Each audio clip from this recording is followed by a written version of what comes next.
የኔ ጥያቄ ኡምራን በተመለከተ ነው። ቅድም ሙሉና ስታወራ አልሰማሁም። ከኡምራ ጋር ከሆነ አላውቅምና ይሄ በግሩፕ ሴቶች የሚያደርጉትም እሱም ያለ መህረም አንዳንድ ፈትዋዎች ላይ ይቻላል የሚሉት ነገር አለና እሱን መስማት ፈልጌ ነው።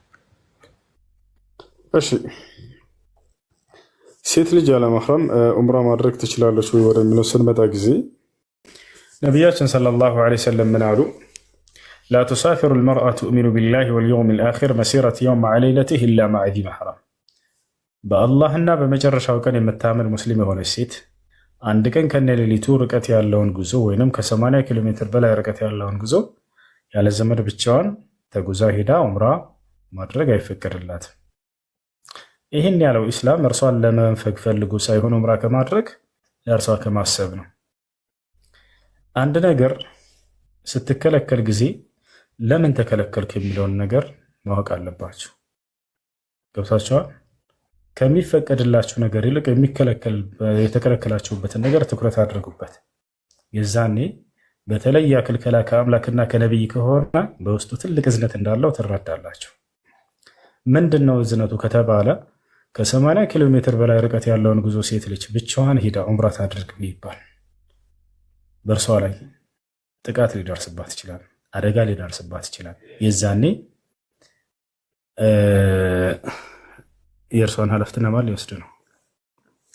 ገብቷችኋል አይደል? ከዚህ አንጻር ነው እና አታድርግ እንደው አይፈቀድላትም ሳይሆን ከእርሷ ጋር አብሮ ወንድሟ ይኑር አላህ።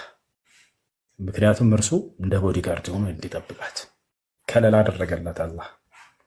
ወይንም ደግሞ አባቷ ይኑር፣ ወይንም ደግሞ አያቷ፣ ወይንም ባሏ፣ ወይንም አጎቷ፣ ከነዚህ አንዱ አብሯት ይሁን።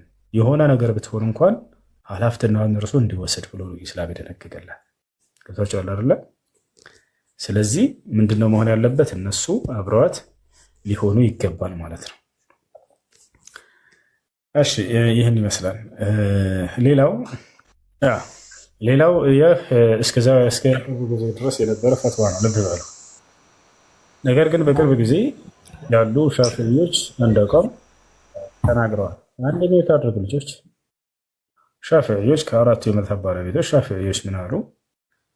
አሁን ላይ ግን ያ ነገር ነቢያችን ሰለላሁ ዐለይሂ ወሰለም የፈሩት ነገር በሴቶች ላይ እንዳይደርስ ብለው ጥቃት መድረሱ ምናምን ከዚህ አንጻር ነበር ያለ ዘመድ እንዳትጓዝ ያሉት። አሁን ላይ ያ ነገር ተወግዷል ይላሉ። አሁን ላይ ያ ነገር ተወግዷል። ምክንያቱም በፕሌን ሂዳ በፕሌን ትመለሳለች፣ ደህንነቷም የተጠበቀ ነው፣ ትደፈራለች ምናምን ተብሎ የሚታሰብም አይደለም። ኃላፊነቱን የሚወስዱ ወኪሎች ስላሉ ገብታችኋል አይደለ? ስለዚህ ያ ነገር የፈሩት ነብዩ ሰለላሁ ዐለይሂ ወሰለም የፈሩላት ነገር በእርሷ ላይ ጥቃት እንዳይደርስ ብለው ነበር አብሯት ዘመድ እንዲኖር የተባለው። ስለዚህ ምን ይደረጋሉ? ያ ነገር ተቀርፏል። ስለዚህ ስለተቀረፈ ሴቶች ሰብሰብ ብለው ሄደው ቢያደርጉ ችግር የለውም ብለው የተናገሩበት የሻፊዒዎች አቋም አለ እና እንደዛ ይቻላል ብለው የተናገሩበት አለ። ለምሳሌ በአንድ ሰብሰብ ብለው ከሆነ የሚሄዱት ይደፈራሉ ተብሎ ይታሰባሉ ወይ አይታሰብም?